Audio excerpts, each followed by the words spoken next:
Hello friends, ನಾನು ಇವಾಗ ಬೆಲ್ಲದನ್ನ ಮಾಡ್ತೀನಿ ಫ್ರೆಂಡ್ಸ್. ಸೂಪರಾಗಿರುತ್ತೆ ಫ್ರೆಂಡ್ಸ್. ಒಮ್ಮೆ ನೀವು ಮಾಡಿ ಟೇಸ್ಟ್ ನೋಡಿ, ತುಂಬ ಚೆನ್ನಾಗಿರುತ್ತೆ ಮತ್ತು ಮಕ್ಕಳಿಗೆಲ್ಲ ಇಷ್ಟ ಆಗುತ್ತೆ. ಮತ್ತು ಇದು ಮಾಡೋದು ತುಂಬ ಸುಲಭ. ನಮ್ಮ ಮನೇಲಿ ಮಾಡೋದು ಹೇಗೆ ಅಂತ ತೋರಿಸ್ತೀನಿ ನೋಡಿ. ಇವಾಗ ನಾನು ಒಂದು ಅಚ್ಚು ಬೆಲ್ಲನ ಜಜ್ಜಿ ಇದರಲ್ಲಿ ಇಟ್ಕೊಂಡಿದ್ದೀನಿ. ಏಲಕ್ಕಿನ ಪುಡಿ ಮಾಡಿ ಇಟ್ಕೊಂಡಿದ್ದೀನಿ ನೋಡಿ. ಅಕ್ಕಿ ಬೇಯಲಿಕ್ಕೆ ಇಟ್ಟಿದ್ದೀನಿ, ಆಗ್ತಾ ಇದೆ ಇವಾಗ. ನಂತರ ನೋಡಿ ಬೆಲ್ಲನ ಕರಗಲಿಕ್ಕೆ ಇಡ್ತೀನಿ. ಕರಗಿಸ್ಕೊಂಡು ಸೇರಿಸ್ಲಿಕ್ಕೆ ಸ್ವಲ್ಪ ನೀರು ಹಾಕ್ತೀನಿ. ಇದು ಕರಗಿದ ಮೇಲೆ ಅದ್ರ ಜೊತೆ ಸೇರಿಸ್ತೀನಿ. ಮತ್ತು ಡ್ರೈ ಫ್ರೂಟ್ಸ್ ಇಟ್ಕೊಂಡಿದ್ದೀನಿ, ಇದನ್ನು ಸಹ ತುಪ್ಪದಲ್ಲಿ ಕರೆದು ಸೇರಿಸ್ತೀನಿ. ಒಣ ದ್ರಾಕ್ಷಿ, ಬಾದಾಮಿ ಮತ್ತು ಗೋಡಂಬಿ, ಏಲಕ್ಕಿ ಪುಡಿ ಇಷ್ಟು ಸಹ ಇಟ್ಕೊಂಡಿದ್ದೀನಿ. ಅನ್ನ ಬೆಂದಿದೆ, ಇದಕ್ಕೆ ನಾನು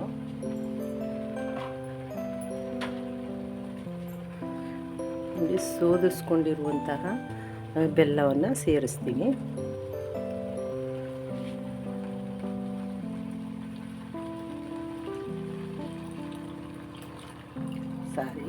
ಕರಗಿಸ್ಕೊಂಡಿರುವಂತಹ ಬೆಲ್ಲವನ್ನು ನಾನು ಇದರಲ್ಲಿ ಸೋದಿಸಿ ಬಿಡ್ತಾ ಇದ್ದೀನಿ.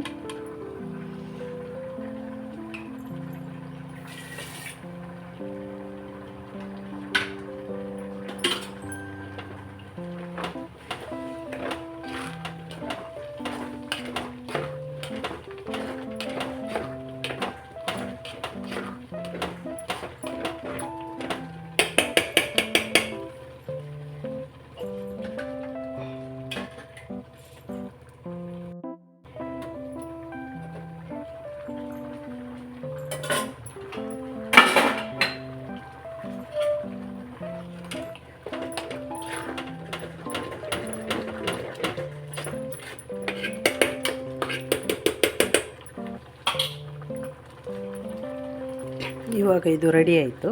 ಇದಕ್ಕೆ ನಾನು ಡ್ರೈ ಫ್ರೂಟ್ಸ್ ಸೇರಿಸ್ತೀನಿ.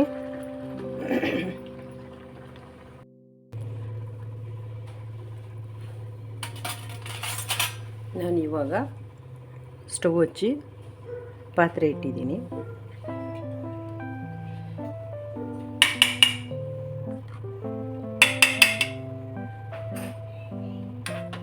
ಎರಡು ಸ್ಪೂನು ತುಪ್ಪ ಸೇರಿಸಿದ್ದೀನಿ.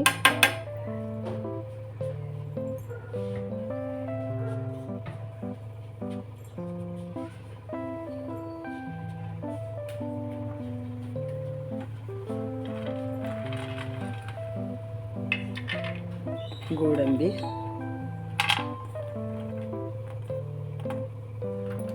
ದ್ರಾಕ್ಷಿ,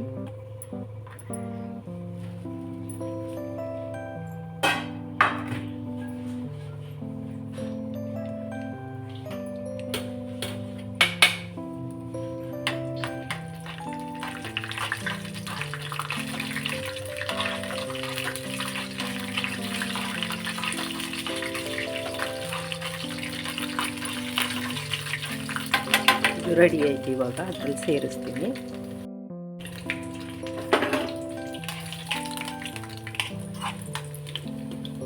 ಕರಿದಿರುವಂತಹ ಡ್ರೈ ಫ್ರೂಟ್ಸ್ನ ಇದರಲ್ಲಿ ಸೇರಿಸ್ತೀನಿ.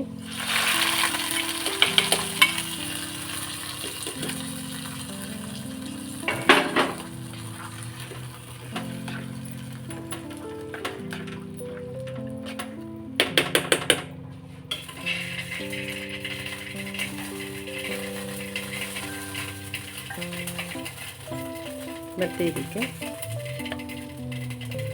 ತುರಿದಿರುವಂತಹ ಕೊಬ್ಬರಿ ಪುಡಿ ಸೇರಿಸ್ತಾ ಇದ್ದೀನಿ.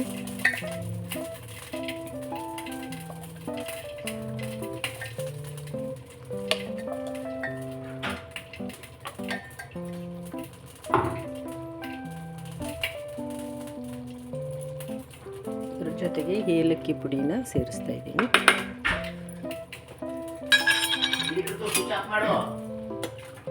ನಂತರ ಮಿಕ್ಸ್ ಮಾಡ್ತೀನಿ.